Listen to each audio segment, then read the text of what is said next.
સુરત શહેરના Maidarpura police station વિસ્તારમાં hotel રૂમમાં બાંગ્લાદેશી મહિલાઓ રાખી ચલાવવામાં આવતા દેહ વેપારની ગેરકાયદેસર પ્રવૃત્તિ કરનાર દલાલ અને હોટલ સંચાલકને ઝડપી પાડતી મહિલા સેલ ક્રાઇમ બ્રાન્ચ સુરત શહેર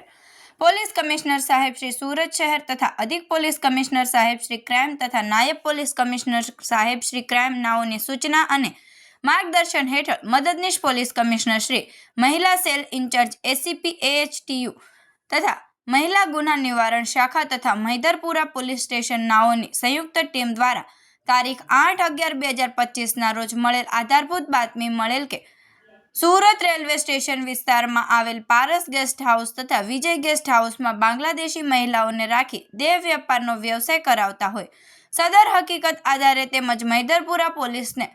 માણસોને સાથે રાખી માહિતી વેરીફાઈ કરાવતા સદરુ માહિતી હકીકતલક્ષી જણાઈ આવતા સંયુક્ત પોલીસ ટીમ દ્વારા સુરત સેન્ટ્રલ રેલવે સ્ટેશન નજીકના વિસ્તારમાં આવેલ પારસ ગેસ્ટ હાઉસ તથા વિજય ગેસ્ટ હાઉસમાં એક સાથે ચાલતા ગેરકાયદેસર દેહ વેપારના વ્યવસાય પર રેડ કરવામાં આવેલ સદર ગેસ્ટ હાઉસમાં દેહ વેપાર વ્યવસાય અર્થે મહિલાઓને રાખી તેઓ પાસે દેહ વેપાર કરાવી તેમને મળેલ આર્થિક રકમમાંથી કમિશન મેળવી આવેલ ગ્રાહકોને પોતાની ગેસ્ટ હાઉસમાં રૂમ ઉપલબ્ધ કરાવી સંચાલન કરતા પારસ ગેસ્ટ હાઉસના સંચાલક નરેશભાઈ અમલાભાઈ ગામિત નાઓને પકડી પાડી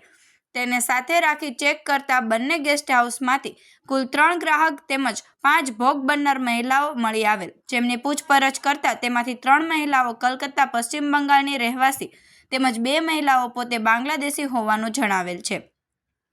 આ ઉપરાંત સંચાલક સાથે રાત્રિ દરમિયાન હોટલ સંભાળતા તથા મદદગારી કરતા અન્ય એક ઈસમને પકડી પાડવામાં આવેલ છે તેમજ રેડ દરમિયાન વિજય ગેસ્ટ હાઉસનો સંચાલક નાસી ગયેલ હોય તે તથા અન્ય 2 ઈસમો વોન્ટેડ જાહેર કરવામાં આવેલ છે। સદર રેડ દરમિયાન મોબાઈલ નંગ 6 રોકડા ₹10,500 poster condone Paytm QR code PhonePe QR code hotel register મળી કુલ ₹50,500નો